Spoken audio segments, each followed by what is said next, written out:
Halo semuanya, selamat datang di video kami. Baiklah, di video ini kami akan mensimulasikan tentang aplikasi CPU simulator. Jadi, sebelum kami akan meluncurkan CPU simulator itu, kami akan memperkenalkan diri. Perkenalkan, nama saya Michael Christian Gea dengan NPM 224530019. Perkenalkan, nama saya Reno Andrian, NPM saya 2245317. Baik, sebelum kita meluncur ke CPU simulatornya, jadi kita harus tahu itu apa itu CPU. Jadi CPU itu adalah komponen utama dalam komputer yang bertanggung jawab untuk menjalankan instruksi program. Jadi CPU ini adalah otak komputer yang melakukan perhitungan dan operasi logika yang diperlukan untuk menjalankan instruksi program.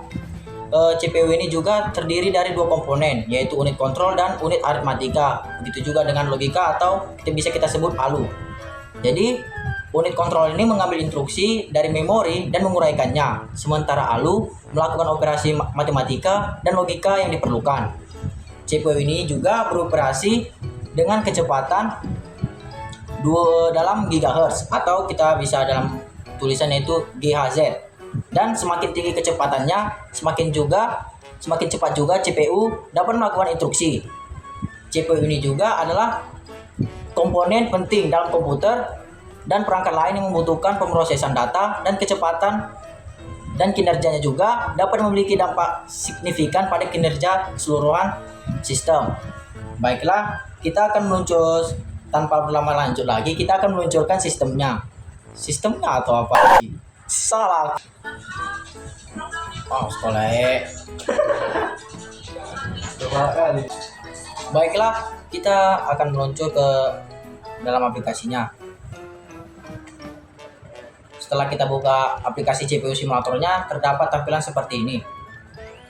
Di sini kita akan memulai program datanya. Sebelum itu kita akan membuat program baru dengan mengetik nama.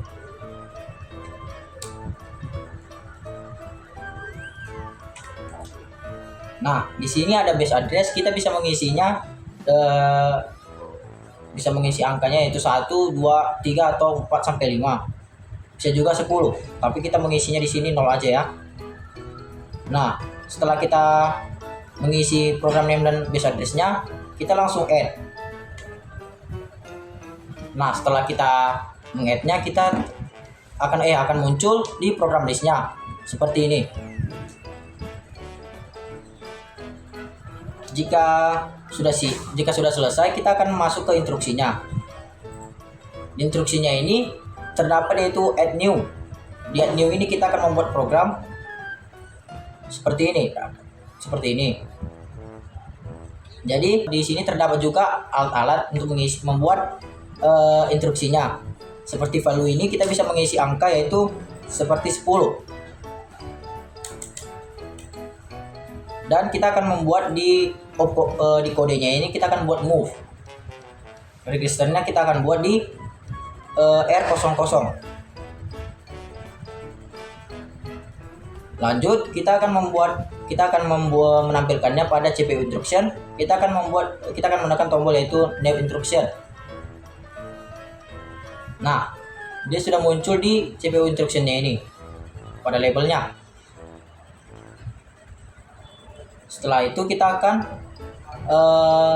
ke alat ini yang itu di run-nya ini, kita akan merun-nya dan akan muncul pada label general purpose ini CPU register seperti ini. Jadi setelah merankan tadi akan muncul pada table general purpose-nya seperti ini.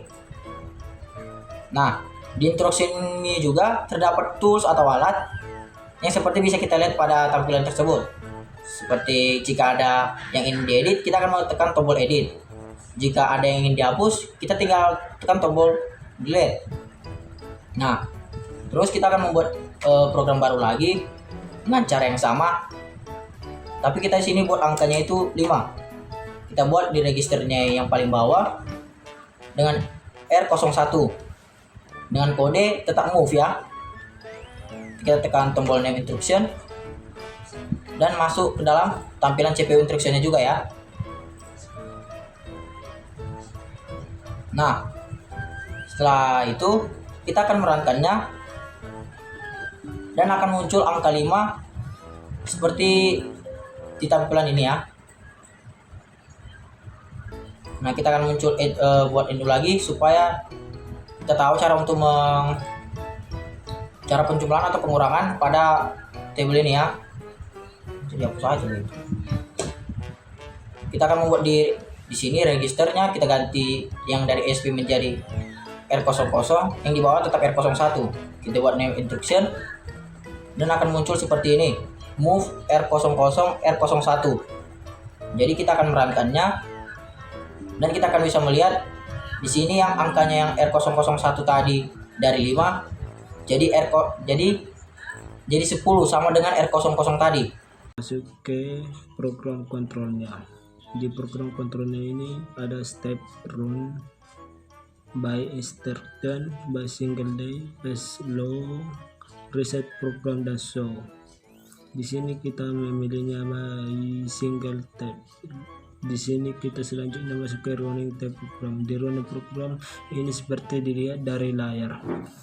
Di sini ada beberapa yang ditampilkan seperti tab run by instruction, by single stick, by slow reset program dan show. Di sini kita memiliki by single tick.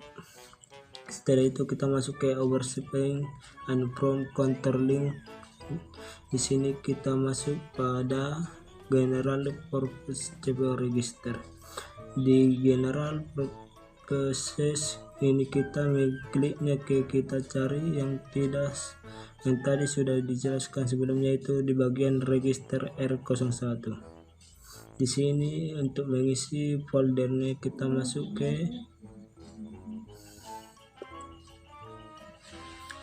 register value. Di sini kita klik jumlahnya, yaitu kita masukkan nilainya 10. Setelah itu kita chat. Setelah kita chat, itu akan masuk ke tabel di atas seperti yang ditunjukkan pada layar. Setelah itu kita klik show program untuk men-show program yang sudah kita atur dari tadi. Yang kita sudah klik, kita masukkan data-datanya. Di program ini, di data memori ini terdapat seperti yang kita bisa dilihat di layar. Dia ada di bagian intialisnya, ada gas, boleh string fullnya, harus lalu stay on top, show pack status, pack nya di sini 256 dan reset all di sini. Pada kolom left menunjukkan starting, harus pada setiap garis display, yaitu ini. Setiap garis display mempresentasikan 8 byte dari informasi, jadi nomor left turut yang dari kecil sehingga 8 dari setiap garis di bawah display. Kolom B0, B1 sampai B7 itu terdapat bits 0 hingga 7. Kolom data menunjukkan karakter yang dapat diperlihatkan sesuai dengan 8 bits. Seperti ini ditampilkan di layar. Selanjutnya kita masuk ke program start. Di program start ini kita dapat menyimpan informasi penting sementara seperti subroutine, return address, dan subroutine parameters dan informasi relevan lainnya. Di sini terdapat instruksi yang dapat mendorong atau push data-data di atas tag dan dapat memunculkan data, yaitu pub data dari atas tag register. Sekarang kita klik pas, itu akan muncul di sini pada program di tabel program state-nya. Selanjutnya, untuk menyimpan program, pilih program dengan mencari program dari down list, lalu kita save. Sini kita klik, lalu kita save seperti ini. Setelah itu kita lanjut ke advance. Program dapat memperlihatkan informasi dan menerima data dari konsol yang disimulasikan, yaitu di input output.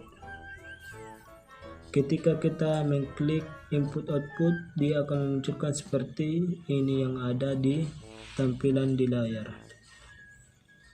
Di output ini ada banyak pilihan tulisan seperti show cardboard, style and not display CPWD, colors, dan di sini kita dapat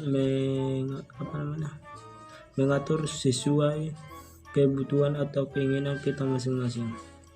Setelah itu, untuk menginput karakter kecil, cardboard ini adalah bagian dari cardboard standar. Untuk memunculkan cardboard kecilnya, kita tinggal men-show cardboard dan kita akan muncul keyboard kecilnya seperti yang ada di layar. Setelah itu, keyboard ini juga bisa menginput dengan menulis ke textboard input yang ditunjukkan pada gambar di layar. Contohnya, kita klik D lalu enter.